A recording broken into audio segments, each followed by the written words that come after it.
such as Amos, Zephaniah, and Daniel also wrote prophecies that state many times that the people will remain as one people, and no obstacle will prevent the restoration of Israel. Thou art my servant, O Israel, in whom I will be glorified. Yea, they may forget, yet will I not forget thee. Behold, I have graven thee upon the palms of my hands. For I will forgive their iniquity, and I will remember their sin no more. Thus saith the Lord, which giveth the sun for a light by day, and the ordinances of the moon and of the stars for a light by night, which divideth the sea when the waves thereof roar. The Lord of hosts is his name.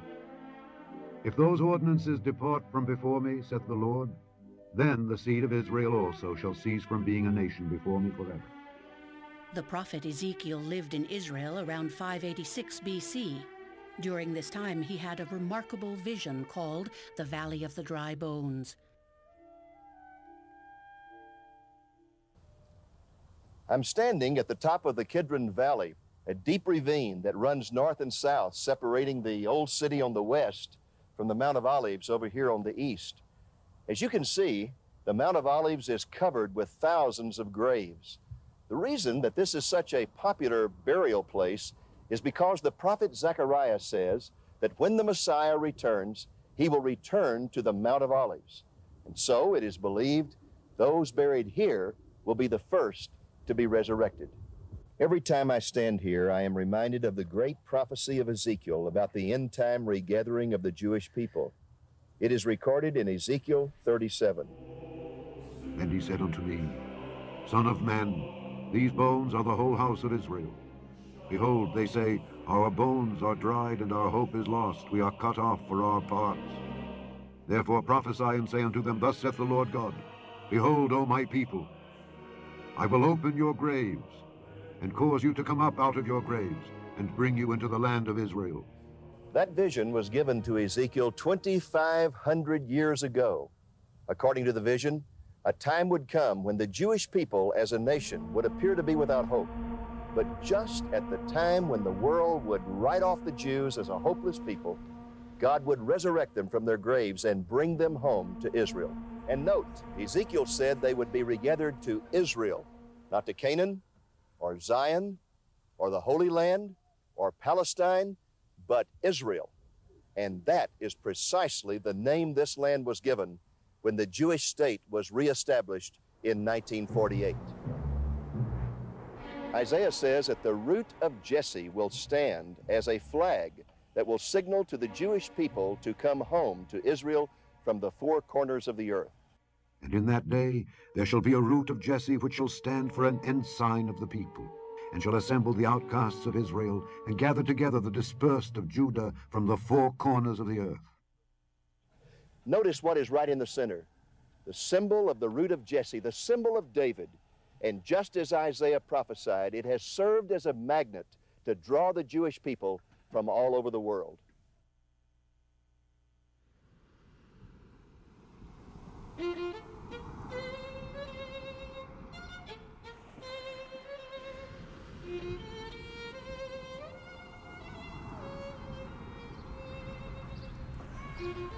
This is Tel Aviv, a bustling, modern city of 500,000 people. It's hard to believe that this city did not even exist at the beginning of the 20th century. Its newness is even more spectacular when you consider the fact that it is located in a land where most of the cities are 3,000 years old or older. Tel Aviv is significant in prophecy because this is the place where the modern-day state of Israel was proclaimed to the world. Although Tel Aviv itself is not mentioned in prophecy, the re-establishment of the state of Israel, which took place here, is prophesied over and over again. Therefore, behold, the days come, saith the Lord, that it shall no more be said, The Lord liveth that brought up the children of Israel out of the land of Egypt. But the Lord liveth that brought up the children of Israel from the land of the north, and from all the lands whither he had driven them. And I will bring them again into their land that I gave unto their fathers. People laughed and scoffed and ridiculed this teaching because they felt there was no possibility whatsoever that the state of Israel would ever be reestablished. In fact, Some people laughed right up to the very day that the Declaration of Independence was declared here in Tel Aviv on May the 14th, 1948. This building is where the Declaration of Independence was proclaimed to the world. At that time, it was the Tel Aviv Library. Today, it is a museum.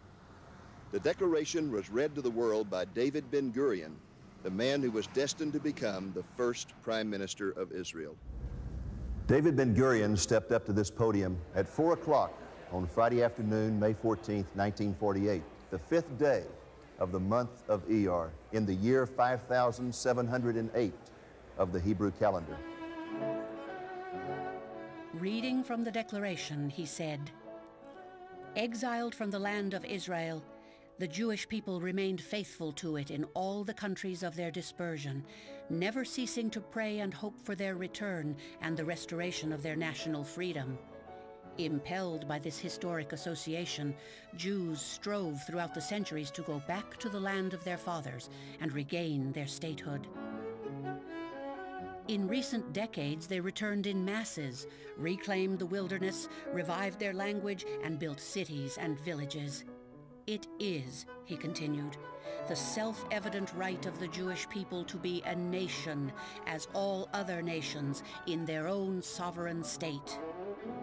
Accordingly," he added, "by virtue of the natural and historic right of the Jewish people and the resolution of the United Nations, we hereby proclaim the establishment of the Jewish state in Palestine to be called Israel." In that Declaration of Independence, David Ben-Gurion mentioned the reclamation of the land. And that, my friends, brings us to the third prophecy that has been fulfilled in this century. And to fully appreciate it, we need to go to the Judean wilderness.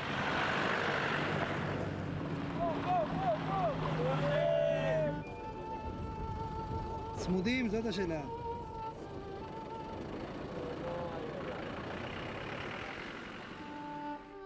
The point that I want to make to you is at the beginning of the 20th century, all of Israel looked like this.